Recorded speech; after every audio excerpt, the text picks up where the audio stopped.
she's your daughter, so you must be pretty stoked and pretty proud of her accomplishment so far. She's 17? 17, yep. And she works really hard. She works really hard at anything she does, and that. But we actually got into league through refereeing. She's only played probably 20 games in her short career, and has managed to sort of get out and about, and lucky enough to go on a state tour down Adelaide, and then lucky enough to be selected for the ACAS team, which went over to WA. We had 7 women representing WA in that side over there, and they done us all proud. Yeah, they done us all proud over there. So tell us a little bit more about that tour, because I know you were over there, and basically all we've seen is the score, and you took on the Cook Islands national team, who's playing in the Women's World Cup, so a pretty tough opposition. Yeah, definitely. They're playing a national side. It was an international game, in I suppose in Eissens and that. And as any Pacific Island team, they come with a lot of thunder, and they're very physical and up front and that. And the game was really good. It was there was quite a few games being played across the day of various age groups and that, and but the women's cast side, they did really well. Like I said, very physical. The other side, the Cook Island team, was very big across the park, and the cast side, they weathered the storm, and they got in there and they took the big shots and that, and it was their fitness that paid out in the end. They managed to start getting them on the outsides, and then the scoreline was 10-0 at half time.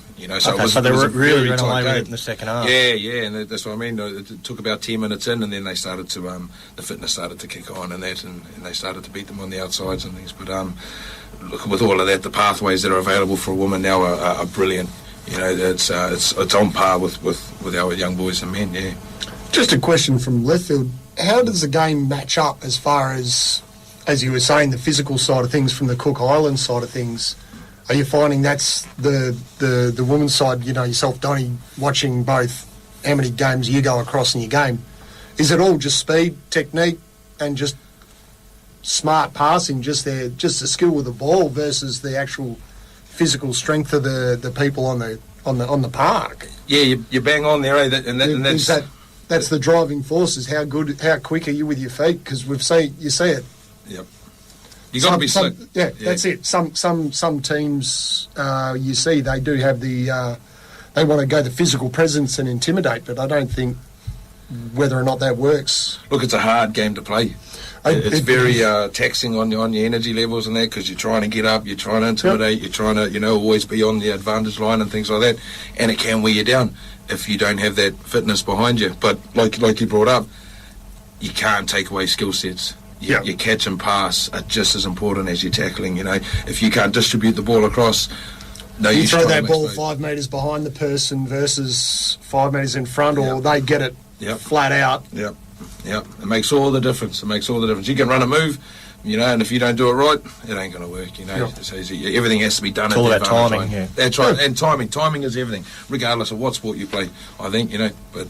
And good sports does come down to the basics. And when we spoke to Stacey, he was kind of explaining that a lot of the girls had come from other sporting grounds, sporting backgrounds. How have you found the transition of some of these girls who have never played rugby league to we're now halfway through the competition? How they, and I guess in that regard, it might be easier teaching them the basics because that's what they've got to learn to start with. But how are you guys finding that that transition for them? Yeah, look, in a collision sport, the hardest thing to teach someone is to embrace the collision. It is, and if you prepare yourself right, you can go into a collision and you're going to come out fine. So with the girls that have come from other backgrounds and that, they already have that feel of the collision. They're next to each other. You're jostling for position for a ball or things like that. So it takes away that, I suppose, fear, for lack of a better word. You do. Yeah. It's unnatural to want to stand in front of someone that's running at you. You just sort of want to step to the side. Why is he Why is she running at me? Yes. How am I going to deal with this? Yeah. So if you can take away that initial shock, I suppose, of the collisions, the contacts. It's also how you deal with it as well. Yes. To minimise the injury to yourself. Yep. So and safety is paramount. You don't stick your head hang on, this one's running at me, I'll stick my head down and... Yep, because you can get yourself into a lot of grief, for sure. But with the girls, you know, any sport, catch and pass, you're still catching something. You've still got to distribute it in some way, whether it be a handball, whether it be a chest pass or anything. So you've still got the hand and eye coordination. You've still got all those things in place. And all we're doing is trying to fine-tune them into the skills that we need for the game. But the AFL girls are doing great. The rugby girls are doing great, you know. We've got women there that... our oldest player is 48 years old, playing in our women's side, you know. She hasn't played for near on 25 years. Had her family, done this and that, you know, and she's seen it come up. She thought, you know what, I'm going to give this a go. You know, I'm going to do something to try and get fit. That's great. Yeah, and it really is, you know, and it's encouraging so many more. We get 40% of our players at the club have never played league before, rugby league. You know, and which is great, because that's what we're trying to do. We're trying to increase the female participation in the game. We are the last out of all the states and territories in Australia. WA is, you know, we have the lowest amount of female participation in the game of rugby league, and that's something that has to change. That's something that really has to change. And holding you're tournaments certainly and leading things it. like this. Yeah. You're certainly leading it. Yeah. You know. So tell us a little bit. I mean, they ran a competition like this in the pre-season, and the Rabbitohs weren't able to field a team. So what happened between the start of this season and the end of this season to go from not having any teams to having 3 full teams, 14s, 17s and women's? Look, I think at the start of the season, we weren't really part of it, but I think we missed the boat.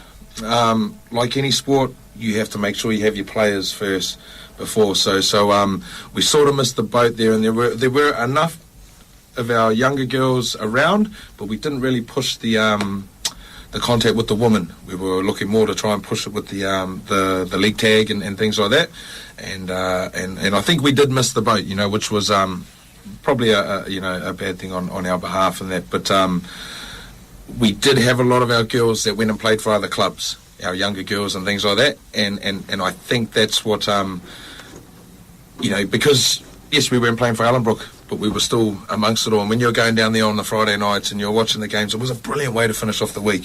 You know, you could go down, you could take your family down, you could have a meal, you could have a picnic, you know, whatever. You could sit back, have a cold drink or something, you know, whatever your choice was. But it was a good way to finish off the week. You know, and the big thing is, you know, when you talk of grassroots clubs and things like that, it's community. You have to get out there and get in touch with your community, because they are your biggest support, you know, and without them, you'll find it hard to take those next steps to build your club and get bigger, you know. Your community must be behind you in that, and you must support your community. That's something I know that you were really, really big at in this, and this time when it came up, you threw yourself 100% into it. You were dropping flyers, you were down at netball or everything. Whatever it was, you were there looking to recruit players. And that's what you got to do too. You know, doesn't matter where you are, you got to get there. You know, like even I'm at work and I'm asking blokes at work, you know, how old's your daughter? You know, what, is your wife playing any sport? Bring her down. You know, like, and it's like, oh, this and that. You know, we got about 4 players this year like that. You know, and same as we go and watch netball. My daughter's playing netball as well too. You know, and I'll be hitting all the teams up. You know, you're looking for that age group. You know, and even some of the ladies that are still playing netball. You know, and what it does is it encourages. You know, if you can get one person down, you know, and she's got 5 friends, and they're all a bit, oh, geez, you know, it's a bit rough, that sort of game. But if she comes back and goes, you know what, I had a lot of fun. Yes, it's a bit rough and tough and that, but I had a lot of fun. It's a good, friendly environment. I feel safe to go to. Then maybe one of those friends will come down, and that's how you get all your players down. Draws another 3 or 4 people. That's right, mate. That's right, you know. That's right, you know. And we're lucky enough that we are so. You know, we do a lot of stuff in the community and that. So when you put out that you're looking for something, people tend to respond a lot faster and a lot easier. You know that they're on board because they know you're on board. If you can show really good passion, and you can show that you've got good coaching staff, which we are so lucky to have. You know, at Ellenbrook we have some really good coaching staff. So we have some brilliant volunteers.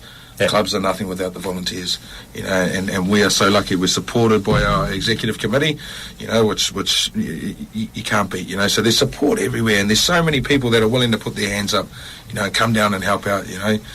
When you can ask someone, mate, can you come down at 6:30 in the morning and help me set up a field, and you get 9 or 10 people hitting your pages going, yeah, we'll be there. Like, it says a lot, you know. It says a lot, you know. So, and not only that, a lot of our volunteers, we have family members playing in the club as well. So.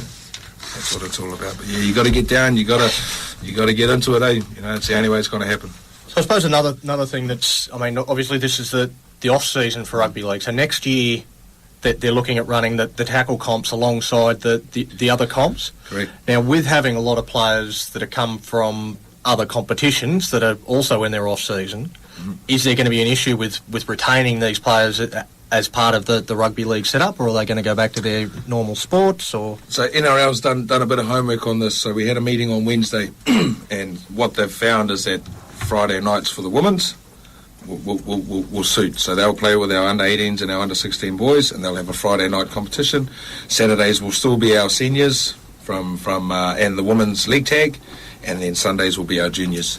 And the under-14s and under-16 girls will play with the juniors on the Sunday. So that gives you the best chance of getting everyone not clashing with other sports. We're not clashing with other sports on the Saturdays. With the Friday nights, we open up the women to be able to do what they want on the Saturdays and things like that. And with the kids and that, they can play their Saturday sports because the junior games are on the Sunday. So.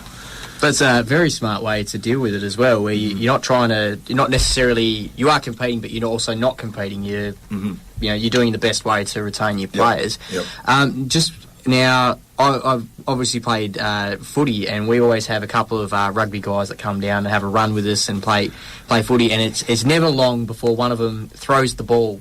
Yep. Instead of hand passes. Have you had any stories like that where maybe one of the girls has done a drop punt or a hand pass or just maybe thrown it across like a netball or something like that? Any good stories like that? We've had a couple of handballs getting delivered in that, I love it. And nice and forward too. So it was it was a bit of a giggle.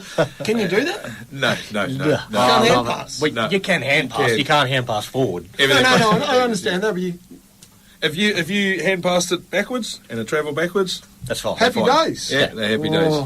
Yeah, we've had a few of the rugby girls go down in the tackle and then look to set the ball back, because in rugby you have to release the ball and make it a fair contest. So yeah, we've had a few little giggles along the way. And look, the environment and it's every club like when you come down and watch on the Saturdays and that, it's such a good feel down there.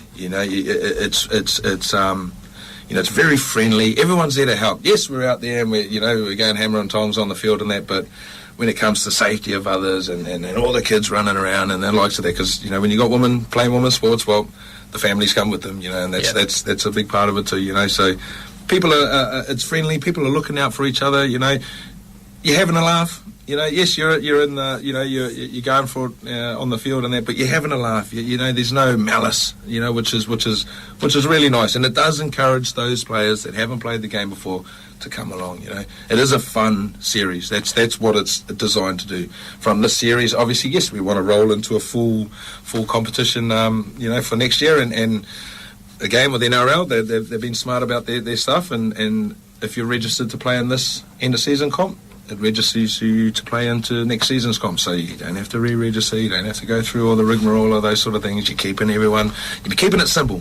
As soon as you start putting hurdles in front of people, then maybe it's a bit too much. But so one of the things you mentioned a couple of times is the female development pathways, and I understand you had a meeting on Wednesday where NRLWA presented to you a number of announcements in that area to speed up the development process and to provide that genuine pathway for the women. Do you want to take us through some of that? Yeah, so definitely they've got pathways galore coming up for the girls.